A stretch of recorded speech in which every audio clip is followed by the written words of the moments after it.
संदेश limited took over the asset, ध्यान से समझिएगा इधर, संदेश limited took over the assets, संदेश लिमिटेड ने एसेट्स एक्वायर कर लिया किसी कंपनी का और साथ में, इसका मतलब ये बिजनेस परचेज हो रहा है। यहाँ पे परचेज के दौरान अगर कोई डिफरेंस आता है तो गुडविल और कैपिटल रिजर्व आएगा, ठीक है। तो हमने एसेट्स परचेज करा 7 लाख का, लायबिलिटी कितनी की बेटा, तो एक्चुअल में हमें पे कितना करना चाहिए उसको, सिर्फ 5 लाख पे करना चाहिए था ना, सही मायने में तो 5 ही लाख पे करना चाहिए। 7 लाख का एसेट्स है, 2 लाख की लायबिलिटी उसी की मैं ही पे कर दूंगा, तो इस बंदे को मुझे कितना पे करना चाहिए। तो इन्होंने लिखा ये जो खरीदा है हमने एसेट्स और लायबिलिटी, ये किसका लिया हमने, फॉर परचेज कंसिडरेशन। देखिए यहाँ पे कंसिडरेशन वैल्यू बता देते हैं कि जो ये एसेट्स और लायबिलिटी हमने ली वो एक्चुअल में लिया कितने का है बेटा, 4,59,500, 4,59,500। देना था 5 लाख, अभी कितना दे रहे हैं हम उसे, 4,59,000। तो फायदा हो रहा है कि नहीं हो रहा, यही फायदे को कैपिटल रिजर्व बोल देंगे हम। फिर उसमें से कहा गया 8,500 वर paid by the accepting a draft in favour of संचार लिमिटेड। कह रहे जो पेमेंट है ये 4,59,500, उसमें 8,500 हम क्या दे रहे हैं बेटा, ड्राफ्ट दे रहे हैं, ठीक है, यानी बैंक से पेमेंट हो रहा है। पेबल आफ्टर 3 मंथ्स, ये जो ड्राफ्ट है वो कितने दिन का है बेटा, ये 3 महीने का है। तो आप इसे 3 महीने का अगर कोई ड्राफ्ट दिया जाए तो आप इसे बिल्स पेबल लिख सकते हैं। And the balance was paid by issue of equity shares, और बैलेंस के जो अमाउंट रह जाता है इसके पेमेंट करने के बाद 8,500 देने के बाद जो बैलेंस रहेगा उसके बदले में क्या देंगे बेटा, और वो इक्विटी शेयर किस पे इशू किया जाएगा, प्रीमियम पे। तो पहले एंट्री हम परचेज करने की करेंगे बिजनेस को, ठीक है सर, और उसके बाद हम पेमेंट पे आएंगे। तो आइए बेटा परचेज करने की एंट्री पहले फॉर्मेट बना लीजिए आप। यहाँ लिखेंगे आप in the books of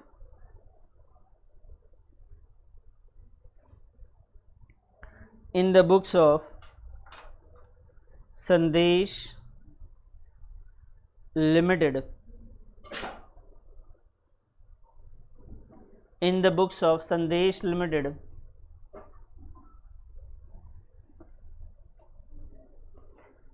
format तो आप बना ही लेंगे। तो भाई यहाँ पे संदेश लिमिटेड ने सामान खरीदा यानी एसेट्स खरीदा, एसेट्स का नेम गिवन नहीं है तो क्या लिखेंगे बेटा, सन्ड्री एसेट्स लिख देंगे। तो लिखेंगे sir sundry assets account debit to sundry liabilities, और जिससे हमने खरीदा है उसका नाम संचार लिमिटेड। अब जो एसेट्स हमने परचेज किया बेटा वो वैल्यू है 7 लाख और लायबिलिटीज़ की वैल्यू है हमारी 2 लाख। अगर ये परचेज कंसिडरेशन नहीं होता, ध्यान से सुनिए, इस क्वेश्चन में परचेज कंसिडरेशन अलग से दे रखा है, और नहीं होता तब क्या करते हैं बेटा, ये डिफरेंस में 5 लाख आ जाता है सिंपल, ना गुडविल ना कैपिटल रिजर्व। बात समझ रहे? लेकिन यहाँ पे इन्होंने परचेज कंसिडरेशन मतलब ये जो एसेट्स लायबिलिटी लिया उसको एक्चुअल में लिया कितने का है, 4,59,000।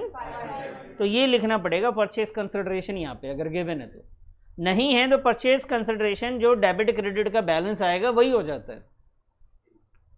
अभी आप इसको टोटल करेंगे तो डिफरेंस आ रहा है बच्चे नीचे की साइड में क्रेडिट में, तो उसे हम लोग क्या लिखेंगे बेटा, उसे लिख देंगे हम लोग कैपिटल रिजर्व।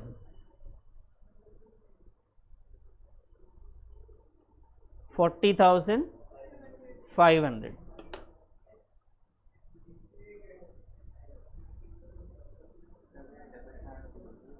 हाँ सर, डेबिट में अगर डिफरेंस आता तो गुडविल, डेबिट में डिफरेंस इसका मतलब हम ज़्यादा पे कर रहे हैं उसको, क्रेडिट में डिफरेंस इसका मतलब हम जितना होना चाहिए उससे कम पे कर रहे हैं, तो अपने को फायदा है।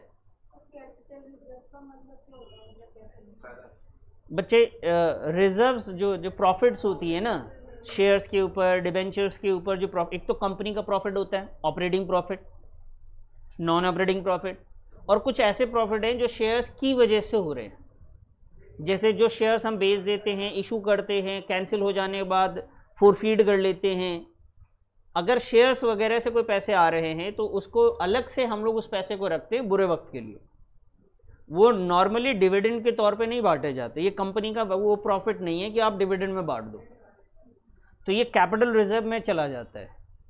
ठीक है, तो अलग से सेपरेट अकाउंट होता है इसका, और उस पैसे का इस्तेमाल भी अलग जगह होगा, ऐसा नहीं आप इसको कहीं भी इस्तेमाल कर दीजिए। तो कैपिटल रिजर्व हमने यहाँ पे करा। जब आप ग्रेजुएशन में जाएंगे ना तो वहाँ पे ये चैप्टर दोबारा पढ़ना पड़ता है, सीए इंटर में दोबारा पढ़ना पड़ेगा, तो वहाँ पे कैपिटल रिजर्व का यूज़ करवाया जाएगा जब आप बोनस में शेयर्स वगैरह इशू करेंगे। ठीक है, और भी ऐसे होते हैं कि क्या कहते हैं, बाई बैक कर लेते हैं शेयर्स वगैरह को, तो वहाँ पे ये इस टाइप के पैसे जो हैं इस्तेमाल किए जाते हैं। चलिए, ये समझ में आई इतनी बात। अब क्या करेंगे बेटा, अब हम संचार लिमिटेड को क्या करेंगे बताओ, पेमेंट करेंगे। तो बेटा संचार लिमिटेड लायबिलिटी था, पेमेंट करेंगे तो लायबिलिटी कम हो जाएगी, डेबिट करना पड़ेगा। तो यहाँ पे लिखते हैं सर संचार लिमिटेड डेबिट, और ये वैल्यू यही लिखेंगे जो यहाँ लिखा हुआ था 459500, और उसके बाद जैसे पे करना है, 3 महीने का दे रहे हैं ना हम लोग ड्राफ्ट, तो उसे हम लोग क्या लिख देंगे, बिल्स पेबल लिख दीजिए। कितना बेटा, ये 3 महीने का कितना दे रहे हैं आप, 8000, और उसके बदले में क्या दे रहे हैं, मैं इसी में मर्ज कर दे रहा हूँ, एक साथ ही लिख दे रहे हैं हम लोग, वरना अलग अलग एंट्री भी बना सकते थे हम लोग। इक्विटी शेयर कैपिटल अकाउंट, और हम लोग दे रहे थे बेटा to securities premium reserve account. इसमें कहानी यह है कि आप हमेशा जब ये लिखें तो नंबर ऑफ शेयर्स आपको देखना होता है। यहाँ पे नंबर ऑफ शेयर्स गिवन नहीं है, लेकिन फेस वैल्यू गिवन है। वो कितने का था बेटा, और प्रीमियम भी 10 रुपये का ही, फेस वैल्यू का 10%, कितना आएगा, आपको क्या कैलकुलेट करना पड़ेगा सर। तो आइए जी नंबर ऑफ शेयर निकाल लेते हैं। Number of share issued, consideration कितना सर, 459500 माइनस 8500 ना, और फेस वैल्यू कितना था 10 + 1। इसे सॉल्व करके मुझे बता दीजिए, वैल्यू में डायरेक्ट लिख देता हूँ। कितना है सर, 41,000। भरोसा कर लिया मैंने, सही होगा ना। 41,000 ये आया जी 41,000। अब इसे मल्टीप्लाई करके यहाँ लिख दिया 4,10,000, सही है सर, और ये 41,000 इक्वल हो जाना चाहिए। बताइए कोई डाउट।